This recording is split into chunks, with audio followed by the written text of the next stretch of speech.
అంగస్తంభన సమస్య లేదా erectile dysfunction అనేది మగవాళ్ళు కామన్గా ఎదుర్కొనే సెక్షువల్ సమస్య. అయితే ఈ అంగస్తంభన సమస్య లేదా erectile dysfunction and sexual problems ఉన్నప్పుడు మగవాళ్ళలో ఇది అందరు మగవాళ్ళలోనూ ఒకలాగా ఉండదు. ఒక్కొక్కరిలో ఒక్కొక్క రకంగా ఉంటుంది ఎరెక్టైల్ డిస్ఫంక్షన్ ప్రాబ్లం అనేది. సో ఈ ఎరెక్టైల్ డిస్ఫంక్షన్ ప్రాబ్లం అనేది ఎటువంటి ఈ ప్రాబ్లము అండ్ ఇది ఎన్ని రకాలుగా ఉంటుంది అనేది ఈ వీడియోలో నేను డీటెయిల్గా చెప్తాను. నా పేరు doctor Kranthi Kumar Reddy, consultant andrologist, జై ఆండ్రాలజీ అండ్ మెన్స్ హెల్త్. మాకు విజయవాడ, వైజాగ్, రాజమండ్రి, నెల్లూరు మరియు కర్నూలులో బ్రాంచెస్ ఉన్నాయి. నేను మగవాళ్ళలో ఎటువంటి సెక్షువల్ సమస్యలు ఉన్నా, ముఖ్యంగా అంగస్తంభన, సిగ్రెస్కులో ఉన్న సెక్షువల్ ప్రాబ్లమ్స్కి నేను ట్రీట్మెంట్ చేస్తాను. చాలామంది మగవాళ్ళు కామన్గా ఎదుర్కొనే ప్రాబ్లము అంగస్తంభన సమస్య, దాన్నే ఎరెక్టైల్ డిస్ఫంక్షన్ అని కూడా అంటారు. అయితే ఈ అంగస్తంభన సమస్య లేదా erectile dysfunction and sexual problems ఉన్నప్పుడు చాలామంది కామన్గా ఈ ప్రాబ్లమ్ని ఏ విధంగా ఎదుర్కొంటారు అని అంటే, వాళ్ళు సెక్స్ చేద్దాము అనుకున్నప్పుడు స్టార్టింగ్లో పెన్నిస్ జస్ట్ సైజ్ పెరిగిద్ది. నార్మల్గా ఉన్న పెన్నిస్ జస్ట్ కొంచెం సైజ్ పెరిగిద్ది, అంతేగాని ఫుల్ ఎరెక్షన్ రాదనమాట. ఫుల్గా హార్డ్గా అవ్వదు, పెన్నిస్ గట్టిగా అవ్వదు. అటువంటిప్పుడు ఏమైంది అని అంటే, ఇట్లా వెజైనాలోకి ఇన్సర్ట్ చేద్దామని ట్రై చేస్తున్నప్పుడు పెన్నిస్ ఫుల్గా గట్టి పడకపోవటం వల్ల ఇట్లా బెండ్ అయిపోయి కిందకి వెళ్ళిపోయింది అనమాట పెన్నిస్. ఇది కామన్గా చాలామంది ఎదుర్కొనే సెక్షువల్ సమస్య. అంటే వాళ్ళకి పెన్నిస్ ఉన్నదానికన్నా కొంత సైజు పెరిగిద్ది, కానీ మెత్తగానే ఉంటుంది. ఇన్సర్ట్ చేద్దామని ట్రై చేస్తున్నప్పుడు పెన్నిస్ బెండ్ అయిపోయింది. అండ్ కొంతమంది పేషెంట్స్లో ఈ సెక్స్ చేద్దాం అనుకున్నప్పుడు, సెక్స్ కోరికలు వచ్చినప్పుడు పెన్నిస్ సైజు పెరిగిద్ది, ప్లస్ పెన్నిస్ హార్డ్ కూడా అయింది, పెన్నిస్ గట్టిగా కూడా అయింది. ఇన్సర్ట్ చేసి సెక్స్ చేస్తూ ఉంటారు, కానీ ఈ సెక్స్ చేస్తున్నప్పుడు సడన్గా పెన్నిస్ మెత్తగా అయిపోయి బయటికి స్లిప్ అయిపోయింది అనమాట. ఇది కొంతమందిలో ఉండే ప్రాబ్లము.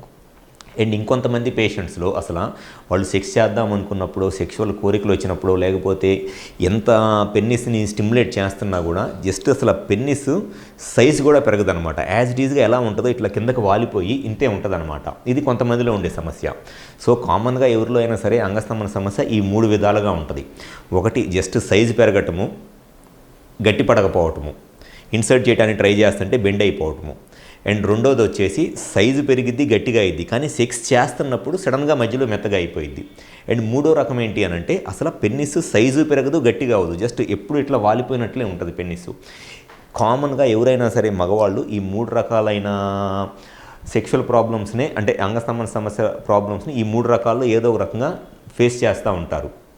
సో ఫస్ట్ ఎప్పుడైనా సరే దీనికి కారణం ఏంటి అనేది తెలుసుకోవాలి. ఎప్పుడైనా సెక్స్ చేద్దాము అనుకున్నప్పుడు పెన్నిస్ అసలు కంప్లీట్గా ఎంత స్టిమ్యులేట్ చేసినా పెన్నిస్ ఇట్లా బెండ్ అయిపోయి వాలిపోయినట్లు ఉండి ఏమాత్రము కొంచెం కూడా పెన్నిస్ సైజు పెరగట్లేదు అని అంటే, దానికి ప్రాబ్లము వాళ్ళకి ఈ పెన్నిస్కి బ్లడ్ సప్లై అనేది పూర్తిగా చచ్చిపోయింది. అసలు ఈ పెన్నిస్కి బ్లడ్ సప్లై అనేది ఏమీ రావట్లేదు. ఈ లోపల ఉన్న ఈ మజిల్, ఈ కార్పోరా క్యావర్నోసా అనే మజిల్ ఏదైతే ఉందో ఈ మజిల్ అంతా కంప్లీట్గా డ్యామేజ్ అయిపోయింది అని అర్థము. అలా కాకుండా పెన్నిస్ జస్ట్ సైజు పెరుగుతుంది కానీ గట్టిగా అవ్వట్లేదు. జస్ట్ పెన్నిస్ సైజు పెరుగుతుంది కానీ గట్టిగా అవ్వట్లేదు. ఇన్సర్ట్ చేయడానికి ట్రై చేస్తుంటే పెన్నిస్ బెండ్ అయిపోతుంది అని అంటే దాని అర్థము ఈ పెన్నిస్కి మినిమము ఒక 60 to 70% బ్లడ్ సప్లై వస్తుంది, కానీ 100% బ్లడ్ సప్లై అనేది రావట్లేదు. జస్ట్ 60 నుంచి 70% బ్లడ్ సప్లై వస్తుంది అని అర్థము.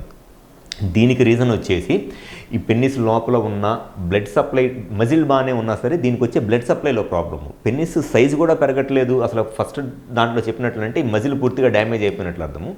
అట్లా కాకుండా జస్ట్ పెన్నిస్ సైజు పెరుగుతుంది కానీ పూర్తి ఎరెక్షన్ రావట్లేదు అంటే పెన్నిస్కి వచ్చే బ్లడ్ సప్లైలో ప్రాబ్లం ఉంది అని అర్థం.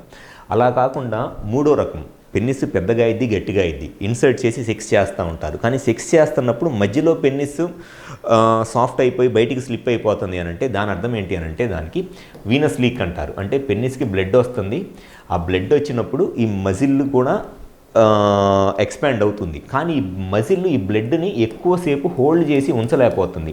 ఈ వెయిన్స్ ద్వారా, ఈ బ్లూ కలర్లో ఉన్న వెయిన్స్ ద్వారా స్లోగా మళ్ళీ వచ్చిన బ్లడ్ లీక్ అయిపోయి పెన్నిస్ మెత్తగా అయిపోతుంది. దాన్ని వీనస్ లీక్ అంటారు. ఈ 3 రకాలు ఉంటాయి. సో పెన్నిస్ అసలు కొంచెం కూడా సైజు పెరగట్లేదు అని అంటే దాని అర్థం ఫస్ట్ అసలు ఈ మజిల్ పూర్తిగా డ్యామేజ్ అయిపోయింది అని అర్థము. దాన్ని సివియర్ ఆర్టీరియల్ డిస్ఫంక్షన్ లేదా ఈ కార్పోరా క్యావర్నోసా అనే మజిల్ పూర్తిగా ఎట్రోఫీ అయిపోయినట్టు severe atherosclerosis or endothelial dysfunction అంటారు. సెకండ్ ప్రాబ్లం వచ్చేసి పెన్నిస్ సైజు పెరుగుతుంది, పూర్తిగా గట్టిగా అవ్వట్లేదు అని అంటే దాన్ని జస్ట్ ఆర్టీరియోజెనిక్ ఈడీ అంటారు. థర్డ్ వచ్చేసి సెక్స్ చేస్తున్నప్పుడు పెన్నిస్ పెద్దగా అయింది కానీ సడన్గా మధ్యలో డ్రాప్ అయిపోతుందంటే దానికి రీజన్ వీనస్ లీక్ అనమాట. సో ఎవరిలో అయినా సరే అంగస్తంభన సమస్య ఈ 3 రకాలుగానే ఉంటుంది. సో ఫస్ట్ కారణం ఏంటి అనేది తెలుసుకుంటే డెఫినెట్గా ఈ ప్రాబ్లమ్ను 100% ట్రీట్ చేయవచ్చు. సో మాకు విజయవాడ, వైజాగ్, రాజమండ్రి, నెల్లూరు మరియు కర్నూలులో బ్రాంచెస్ ఉన్నాయి. ఈ 5 సెంటర్లో ఎక్కడైనా సరే మా హాస్పిటల్ నెంబర్ కాల్ చేసి అపాయింట్మెంట్ తీసుకుని వచ్చి కన్సల్ట్ అవ్వండి. మీకు సెక్షువల్గా ఈ అంగస్తంభన సమస్య ఎటువంటి ప్రాబ్లం ఉన్నా అది ఏ స్టేజ్లో ఉన్నా 100% మీ ప్రాబ్లమ్ సొల్యూషన్ చెప్పడం అనేది జరుగుతుంది. Thank you.